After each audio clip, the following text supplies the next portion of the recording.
السلام عليكم ورحمة الله وبركاته. مبارك عليكم الشهر رمضان. أول شيء تعرفون شهر طمأنينة وسكينة وذا، لكن مو كل القصة اللي تصير فيه تكون مريحة. في الفيديو راح نتكلم عن 5 رسائل مرعبة حصلوها في الواتساب، ويقولون والله شات جي بي تي يقول صدق بين ذي الأحداث حقيقية. فالمهم يلا خليكم مع الفيديو، وصح لايك والاشتراك أهم شيء لا تنساه.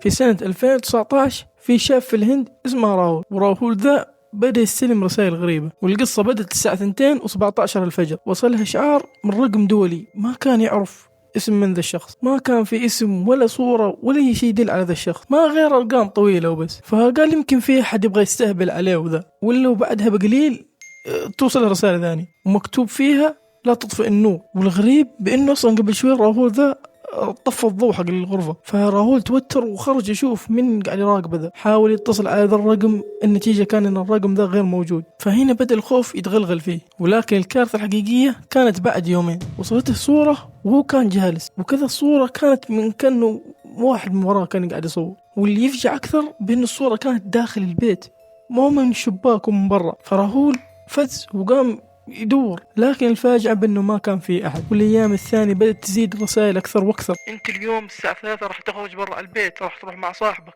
لا تثق فيه، ترى أنا مرة قريب منك، مثل ذي الكلمات. فالولد بدأ يوسوس، صار عنده هلع، فعلى طول راح للشرطة وأعطاهم الموضوع كله. فتتبعوا الرقم، لكن ما كان له أي سجل في عند الاتصالات، ولا وبعد بأسبوع تتوقف الرسائل ذي كلها. ولكن الشاب غير بيته بالكامل من بعد ذي القصة، ولليوم ما عرف من ذا المرسل.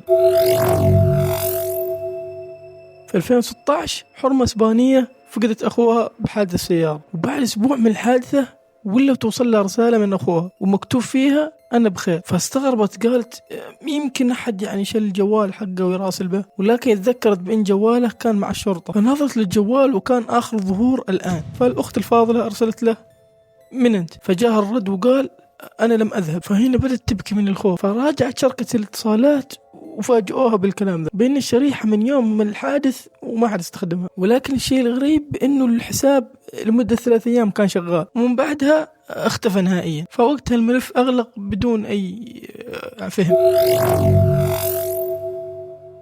مجموعة من الأصحاب سووا جروب واتساب، ولا وبعد أيام في رقم غريب ينضاف في الجروب، وما حد من أعضاء الجروب يعني أضافه. والصورة الشخصية كانت غريبة، كذا ظل أسود. والشيء المخيف أكثر بأن كان يجيب لقطات لصور كذا غريبة، كذا لأماكن مظلمة، ويرسل فوسيات غريبة، ويطرح مواقع جغرافية غريبة. فهم ظنوا في واحد منهم يعني من أصحابهم يبغى يمقلبهم أو يسوي حركات. ولكن الشيء المفاجئ بأن ذا الحساب الغريب أرسل عنوان بيت واحد من أصحابنا. والشيء الغريب أكثر بأن في نفس الليلة سمع صوت طق على الباب، حذفوا ذا الرقم من الجروب. ولا بعد دقيقة يرجع، كرروا الحذف ويرجع. في النهاية حذف الجروب كله مرة واحدة. ولكن بعضهم استمر يحصل رسائل،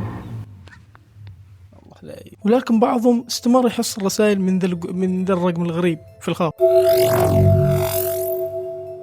في 2018 كان في رجل يستلم رسائل غريب، وكانت من رقم مجهول، وكل يوم حرفيا كأنه حبة بنادول، كل يوم رسالة.